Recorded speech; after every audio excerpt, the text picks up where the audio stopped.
Welcome to On Fighting in Thailand, the best news and analysis covering the economics and infrastructure of Muay Thai. I'm Matt Lucas, journalist, commentator, and ex-Muay Thai fighter. Make stronger fighters, make stronger people. Today we will be talking to Rob Cox from Kiatphontip Gym as part of our series on gym history. As always, if you'd like to reach me, you can follow me on Instagram, MattLucasBKK, or email me at a.matt.lucas@gmail.com. Thanks to all the people that have supported me so far, sharing the podcast, leaving reviews, etc. If you'd like to leave a review, that would be super helpful. You can do so on the iTunes store. I'd also like to personally thank a few people: Vinny Scotto, Patrick Rivera, Dave Brooks, Sean Madden, Wendell Galano, Chris Tran, and a few others for helping me with my broken camera. I used it recently and will be putting out a series on Fairtex in America history. So the first one will actually come out today or before this podcast episode. So looking forward to seeing that. Also, after years of hard work and being in the game, I published a clear guide to the sport. It goes over matchmaking, picking a gym, fight styles, gambling, Muay Thai culture, and more. It has a series of interviews with long-term expat fighters, including Michael Savas, Willie Whipple, Lisa Brealey, Angela Chang, and others. The book, I'm Fighting in Thailand, A Guide to the Sport in the Motherland, educates and helps guide careers by helping save fighters from costly mistakes. It is a definitive guide to help clear up questions and help people really understand the game out here in Thailand. You can pick up your copy off of Amazon. Just type in I'm Fighting in Thailand, it will come up. You can also find a link on my website, www.matt-lucas.com. As always, thanks to my sponsors, Nak Muay Legends, for their continued support of the show. They create some great Muay Thai apparel with portions of the proceeds going back to the legends they celebrate.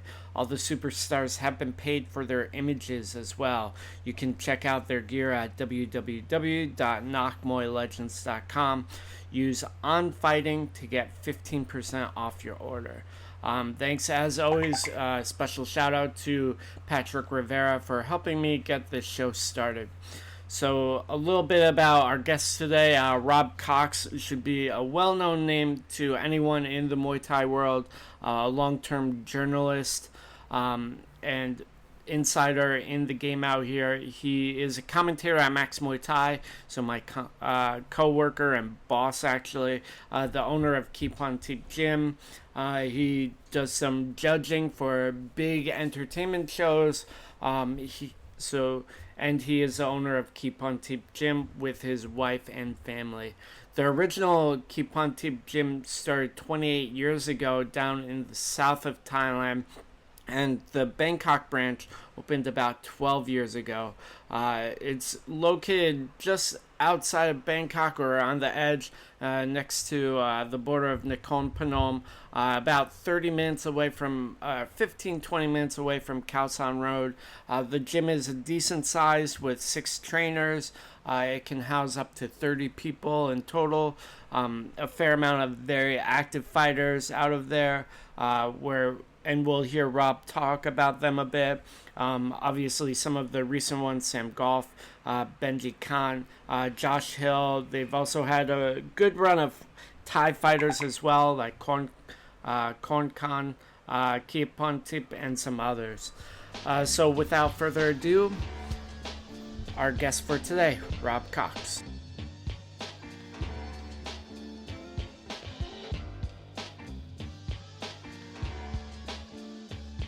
So thank you so much, Rob, for coming on the show today. How are you doing? Yeah, I'm good. Not too bad. Slightly bored. Other than that, I'm doing all right. So obviously we're going to be talking about your gym a lot today, Kiatphontip. Why was the gym originally started? Can you give me a little background on both the original location and the Bangkok location? Okay, well, the original location was started by my father-in-law down in Patalung in the south of Thailand, maybe about 28 years ago. My wife's younger brother, John Pop, he started training and fighting at the time. He was only young, like most Thai fighters. I think he was around 10 then. And he'd been to a couple of gyms around sort of the area and sort of they'd had problems and shut. So they decided to just start their own gym down in the village.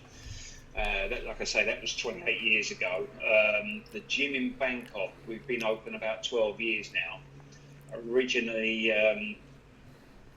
I was already married by then. I was working at Kiatphontip at the time, and my wife's brother, he'd kind of stopped fighting because he was doing a degree at the same time, a law degree, and he wanted to try and finish that. So he stopped fighting to finish his degree off.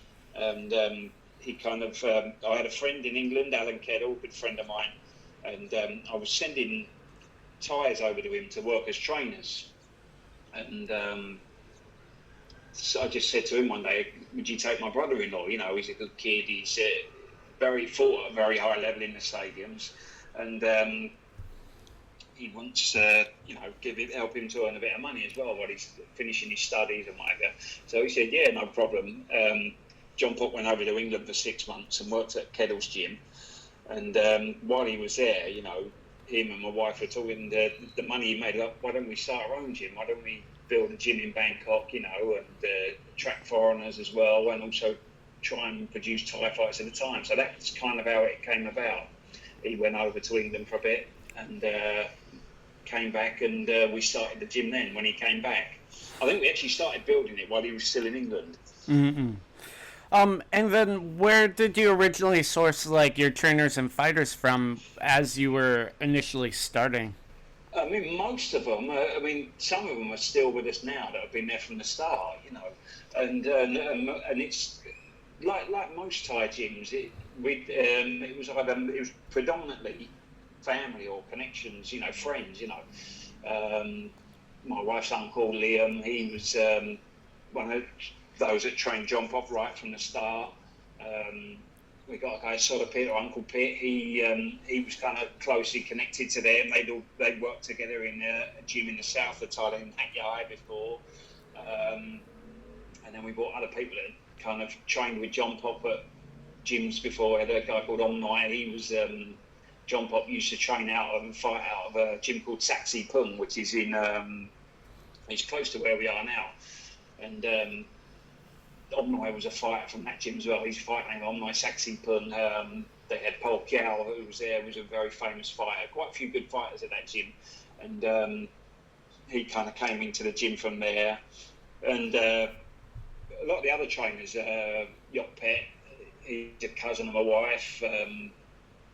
There's another guy called Champ, a young lad, a big lad. He's a cousin. A lot of them are all family. Mm-hmm. Most of them are all from the south of Thailand as well, from kind of around the family area. We got one trainer from Isan, Nimnuan. He's the older brother of a Golden Era legend, Numubon Sitler Chai. Nimnuan was a decent fighter in his time, but very, very good trainer. He's worked with a lot of good fighters. And he came to the gym basically because I became good friends with him because I lived in Lubon. When I came to Thailand for this long trip that I've been on now, it's 2001. And I lived in Ubon for 2 years and became good friends with him then. And we were involved in a couple of gyms together up there. So I kind of asked him to come down and work. So he's the only kind of non-Southern Thai we got at the gym. And he's been with us for a good few years now as well. What do you think you brought to your gym, your wife? What sort of skills did you bring, each of you, to the starting of the gym? Because you did say that you... I probably didn't bring any, to be honest. Well, you had the gym open for 2 years in Isan, for a little while, and then also you were doing a lot of public relations stuff at Khao Samrit. What sort of role do you feel you played? What sort of role did your wife play, John Pop? Well, they've all played a lot of different roles. Obviously, John Pop in terms of training the fighters. I mean, he wasn't actually there that long before he went to England, but yeah, and producing the fighters, that kind of thing. And he still plays a big role in the gym now because he sends a lot of people to us and he helps out. Whenever he comes over from England. Myself, I mean, I had 2 years in Ubon where I was helping Ubon when he started. That was kind of how I first kind of got involved in the whole, more just looking after the foreigners really and promoting them, promoting the gym, marketing, that kind of thing. When he started sitting in Ubon gym for a while, then we kind of split away from there. And me and Japanese friend and Nimno and his older brother, we started a gym called KRS Gym in Ubon and was involved in running that for a while. And then obviously I got the chance to go down to Kiatphontip, which was a very big gym in terms of producing fighters in Thailand at the time when I went there, but it wasn't really that well known to foreigners, and that was kind of like where I got a real grounding in marketing and promoting the gym and learning also learning how gyms work from a Thai side to a certain degree. Obviously I learned a lot from the owners there in that side of it. My wife, she brings another side to it. Obviously as a foreigner, it doesn't matter how long you've been in Thailand, how well you know the customs. There's still so much you don't know. Do you know what I mean?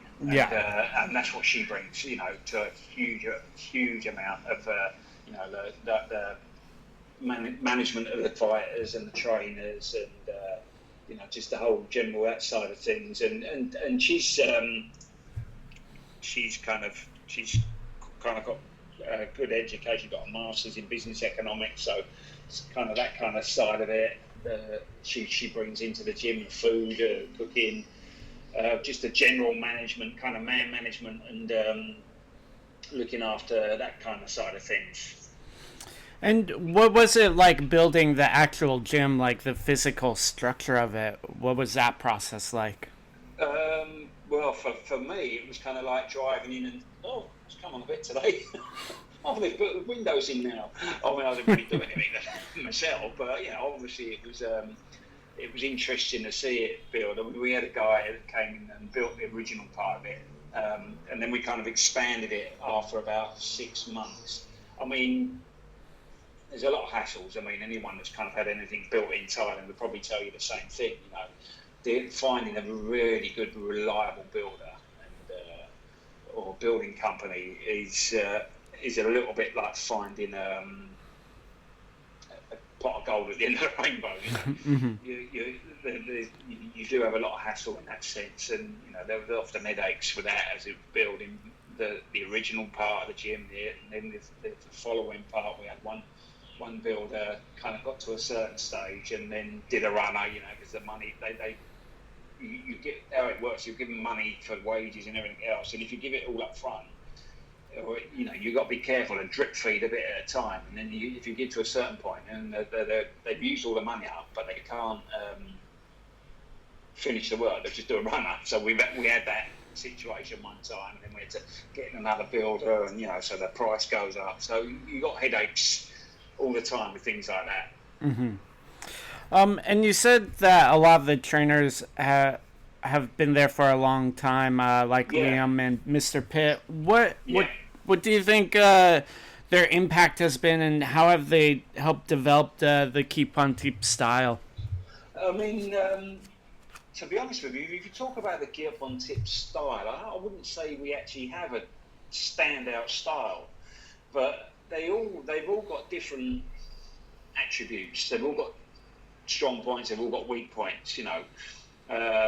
Mr. Pitt or Uncle Pitt, he's very good at building fighters up from scratch. And very good at fine tuning the basics. And essentials, which a lot of people can get caught up in Muay Thai. Oh, I need to learn technique. I want to be learning technique all day. I want to learn different technique. That's all good, but if your basics aren't good enough, with your fundamentals, then you can learn all the technique in the world, but it doesn't mean you're going to be any better, But and he's very good at the fundamentals, and we've got Liam's very good at kind of all round really. Liam, he's good at the fundamentals, also good at explaining how to fight. There's not every style's going to work against each particular style. Nimnun is very, very good at the technique side of it, the tricks, the little, we've got some of our more technical fighters. They really come on under his eye. He's very good at the out and out technique side of things. Look, clever stuff. They've all got their own different attributes, and like I say, I wouldn't say we have a standout style. Mm-hmm. We've had guys like Pet Teng. I mean, he was probably our most successful fighter that we kind of brought through from a young age, and he was very much well known for a real strong. I mean, he was good technically, but an absolute monster in a clinch, and he kind of had this natural strength as well, and could really grind guys down in a clinch. But then you had other guys, Dendrin Guy, Kiatphontip, and Konkon as well, and they're classic technical femur guys. So I mean, if we get a kid in one day, I'd love it, but if we did, you get a kid in one day that's got the real dynamic power in the hands, and to produce an Anawat style fight, they could probably do that as well. We just haven't had that kind of kid come in yet, but I wouldn't say, like I say, that we have an actual standout style. We're more about adapting each fighter to whatever their style is. Mm-hmm. And you said that John Pop moved to England, and that he started Kiatphontip in England as well, correct? Yeah, he's going very, very well as well. Very successful there. Go ahead. I can't remember how long ago it was he went. It must be about. We've been open 12 years. It must have been 10 years now, 10 or 11 years, I would say, that he went there. And is original Kiatphontip in the south still opened, or is it just... No, not really. Not really. I mean, it's most of the young kids, I think, down there in the village, they're not really interested in Muay Thai so much anymore, And it's running it. We haven't really got the people or the time down there anymore to do it.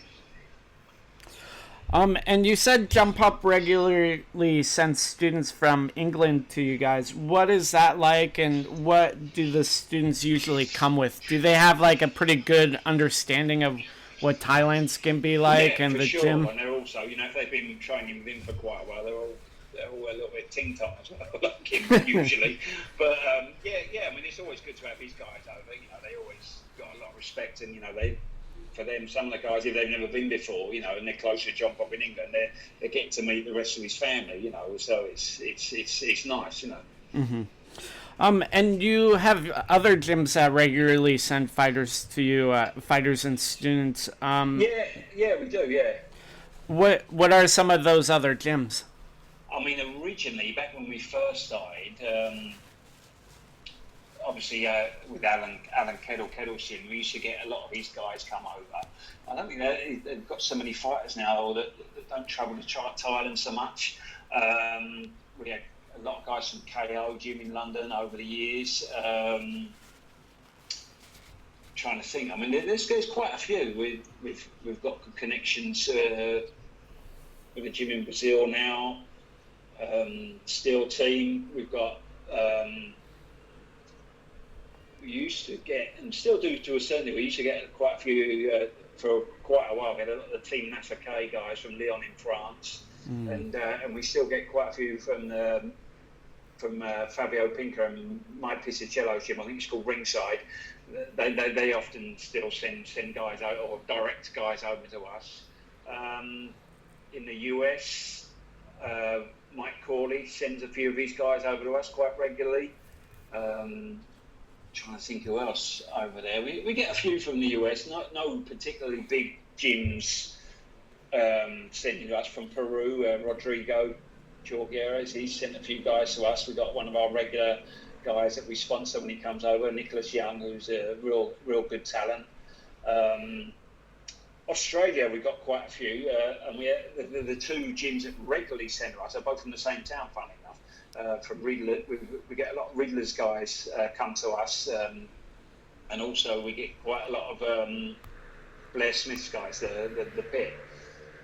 regularly come out. They were due to bring a tour over in July, I think. A bit. Whether or not that will still happen, it remains to be seen. You know, if everything's open up again by then. And also another team I can't forget that's always been loyal to us since they started coming, and also sends a lot of guys to us. Is Flinders in Australia. Alan Wong, he's been around the scene for a long time. I'm trying to think who came out there, Jim. Originally, I think it was Slowinski was originally from there. But they send a lot of guys to us every year. Mm-hmm. And you mentioned Fabio Pinca as well. You said he's been to... Shin Kick. Shin Kick. Shin Kick in Woburn. I've got to mention them. That's where Sam came from originally. Yep. And our good friend Ali, right? Yeah. Can't have everything. So you mentioned Fabio Pinca before. What other notable fighters have come through the gym as well? I suppose that was probably the first three kind of big name guys that came to the gym. Fabio Pinca, Mike Pisicello, and what's his name? The other guy, the middleweight guy, Johan Lidden. Oh yeah. They came and spent a few weeks there. Mike spent a month, I think, and Fabio and Johan spent at least 2 weeks. We had Mike fought at Ratchaman Stadium. I can't remember if he won or he lost on points. But he fought at a decent level tie. I think that the tie went on to become Ratchaman champion not long after. And Johan Lidden, we took down at Pattaya, and he fought Ekapop, who fought on Max, and I think he knocked Ekapop out in the first round, if I remember right. After that, we've had quite a lot of decent names over the years. I'm trying to think if I can remember everyone. There was from Kettles, obviously we had a few. Bernice Aldis, famous female fighter from Kettles. From KO we had. Is it? I think Bernice is signed to one championship too now. Yeah, she signed at one, but she's signed to fight under MMA. She's moved over to MMA now. Oh, okay. We had another girl from KO that was with us for a good few months. Actually fought Bernice and beat Bernice in. It was kind of one of those weird situations. We had it a few times, Bernice trained at Kiatphontip for the fight, and Anna Zucchelli, her name was from KO Gym, and she'd not long been at Kiatphontip for a few months and had a few fights for Kiatphontip, and they ended up fighting each other on the MSA show in London when Burkow fought Jordan Watson. Mm-hmm. So that can be a bit funny at times. I mean, we've had guys come and train at the gym and then end up fighting each other, but it's all good, Yeah. Trying to think who else famous wise. Anna Zucchelli had Amanda. Oh God, I forgot. I'm wrong. Sign of old age. My brain's gone now. I can't remember her second name. Amanda, but she was. She fought and beat Julie Kitchen. And I can't remember her name now, but he was with us for a good few months. We've had who else? UFC fighter Angela Hill. She fought for Kiatphontip, I think 2 or 3 fights possibly when she was here. Mm-hmm. She just beat Loma Sipumi on in UFC. Oh yeah, that's in the last show in New Zealand, if I remember right. Trying to think who else. There's been more. Greg Wotton from KO. He was with us for a good 6 or 7 months at least. Had quite a few fights. He fought Lumpini at Ratchaman. He went back to England. He beat Peppunchu. In England, he dropped Peppunchu with an elbow. We had a few decent Japanese, not so many Japanese guys, but I had one that was an old friend of mine from Uvon, and he ended up, he beat Yodsankai in Thai fight, and he actually trained for that fight at Kiatphontip. And I've forgotten his name now as well. My memory's shocking, I'm afraid. But then we have so many people come through the gym, it can be difficult. Justin from USA. Justin, I'm not going to attempt to try and pronounce his surname. He's had a few trips and fought out at Kiatphontip before in the past. That's about it that I can remember. There's so many more. I mean, do any of the fighters' careers really stand out to you, or can Can you talk about them a little bit? I know Sam Golf has been with you guys for the last year or two. Yeah, maybe 2 or 3 years now. Sam's been coming. I mean, he's come on a lot. He was fighting at Max regularly, and he's got to the stage now at Max. So there's only really one guy left for him that's really giving him a test, and that's Jai Pet from Kiatphontip. I mean, they've had 3 fights now. He got caught, and he was doing well in the first fight, and got caught with an elbow and cut his lip. And then their second fight was very close. It was a draw. I thought Sam had maybe just done enough to nick it, but it was a draw. Obviously, I'm going to have a bit of bias there. And then the last fight, he caught Sam early with low kicks, and his leg was damaged early, and he couldn't continue. But other than that, he's kind of outfought everyone at Max now. I mean, the only trouble with Sam is his size, his height. His weight. It's getting very difficult now to get fights for him in Thailand. So what is he going to do? Will he stay at Kiatphontip and fight internationally? Obviously, everything's up in the air at the moment. It's a COVID situation, but he actually had to go back to England to try and sort his visa situation out. It's kind of worked out okay timing-wise, I suppose, because everything's shut while he's away. But he's due to come back in a couple of months, I think. Well, he was due to come back in May, because we had a fight lined up for him in Australia, possibly, I think, if I remember right. And there's also talk of him fighting in Canada, and on one of Kieran shows. That's another gym that sends people to us. We're getting a few guys from regularly now. My old mate Kieran Kettle, I was involved. Kieran was there for a while, and he's been sending a few guys for us recently as well. So along with Sam, who's been there for about 2 to 3 years, are there other current or memorable careers fighter careers that you could remember, like Radapon or any of the other guys? Oh, I mean, if you're talking about memorable fighter careers, obviously Pet Teng would probably he probably finished too early, really, unfortunately. But he had a very good career, and he's he came to us. He was like 30 kilos, I think, when he was first at the gym. And he won a Southern Thai title. He won it in Bangkok against a very good rate. This was like 32 kilos title. So he was very, very good, very highly rated as a junior. And he won with a spinning back elbow, I think, against a very, very highly rated fighter at the time. Went on to become to use the fight name Tilek Ratchanon. He didn't quite live up to his potential stadium-wise, this kid, but when they were young, he was a very big name, and he fought a lot of kids around when he was first at the gym around Bangkok. They had the old Channel 9 stadium. He fought Pampiak, Jitmungnon there, lost on points in a close one. You name it, and then he started fighting in the stadiums, and he got the runner-up in the Best Young Fighter of the Year award at Lumpini one year. He was the only fighter with a perfect record. I think Superlek won it because he won the Thailand title. It was either Superlek or Rungnarai. He beat Rungnarai, but I mean Pet Teng fought everyone, and he beat a lot of big names. Satam Lek he beat twice. He beat Satam Lek for the WMC 105-pound title. He beat Rungnarai. You name it. And we took him to Japan. He fought Kunitaka. He won the WBC 122-pound belt in Japan, in Osaka. He should have won a stadium title, really. He was always ranked sort of number one as he went up the weights, His was a very memorable career. Pet Lam Sin, when we had him for a while, he was, he was literally born and bred in our village, and very good as a young kid. And then he moved up, and in the stadiums he did very well. He beat a lot of big names in the stadiums, Henri, Poon Kon, Raktem Roy. He beat who else? And then we had some issues with him, and he left the gym.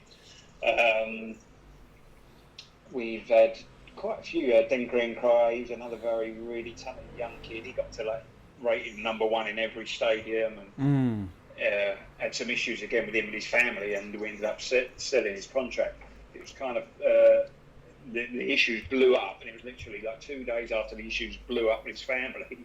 I got a call from one Songchai, and he said, "Oh, tell him to get ready. He's fighting for the Ratchaman title next fight." Oh, so it was kind of like we had Samson Gitchonkaro, who came to us.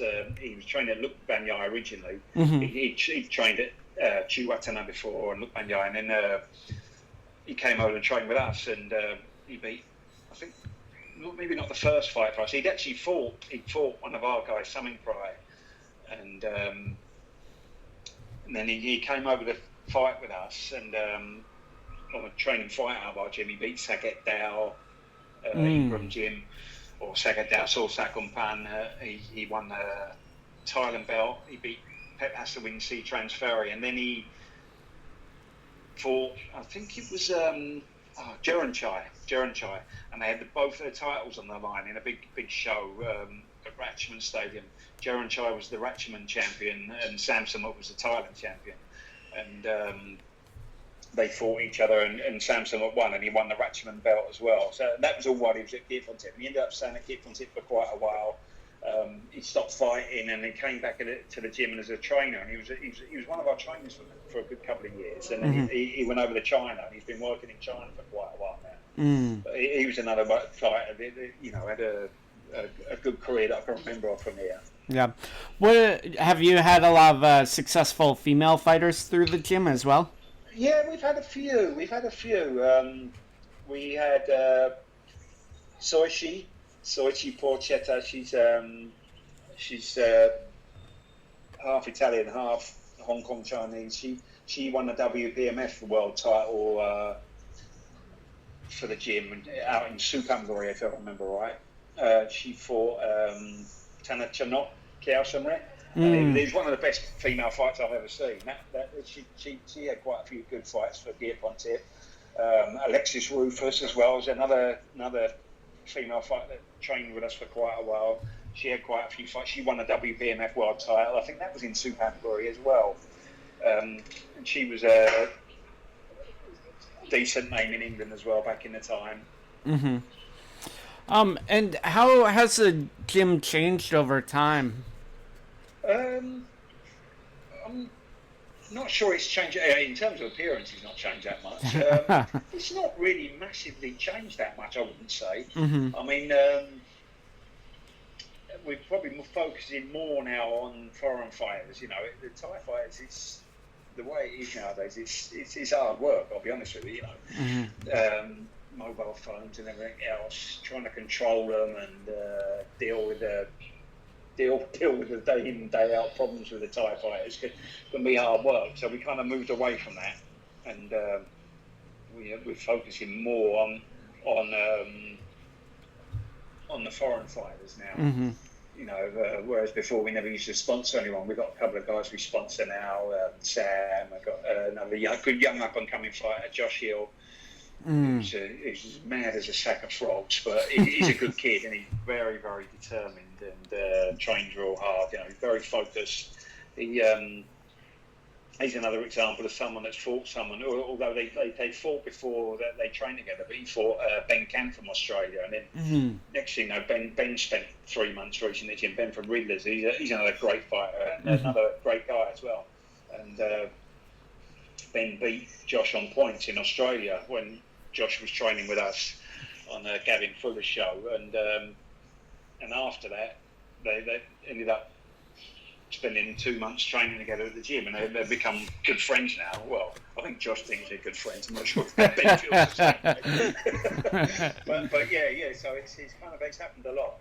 We've had people come to the gym that have fought before and end up training together and getting on, or we had people that have trained at the gym and then fought afterwards.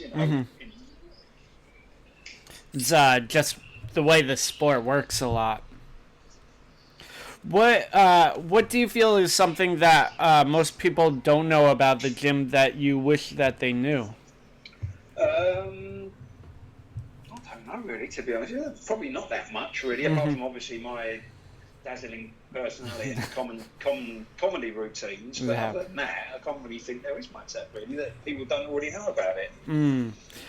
Well, I guess just wrapping things up, was there anything that you want to talk about that we didn't talk about? Not that I can think of. Well, thank you so much for your time, Rob. No problem at all. I really appreciate it. All mine. Yep. It always is.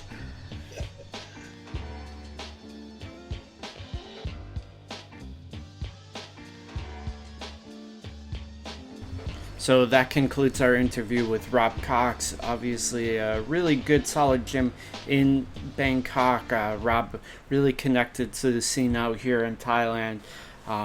Produced a handful of fighters, as we heard from Rob. So I will continue to be doing these gym histories for the next couple episodes at least. I will go back and maybe touch on some COVID stuff in the scene as well, especially seeing how things play out. Right now, the country is still shut down, but it looks like things may start reopening slowly. In the beginning of next month, there have been some small relief efforts for Muay Thai fighters out here, but no real end in sight in terms of when shows are going to start opening again and when money and wages will go back to the fighters and promotions can really start going. So it's still very much a wait and see process out here. So thank you again for listening. This has been I'm Fighting in Thailand, the best news and analysis covering the economics and infrastructure of Muay Thai. I'm Matt Lucas, journalist, commentator, and ex-Muay Thai fighter. Make stronger fighters, make stronger people.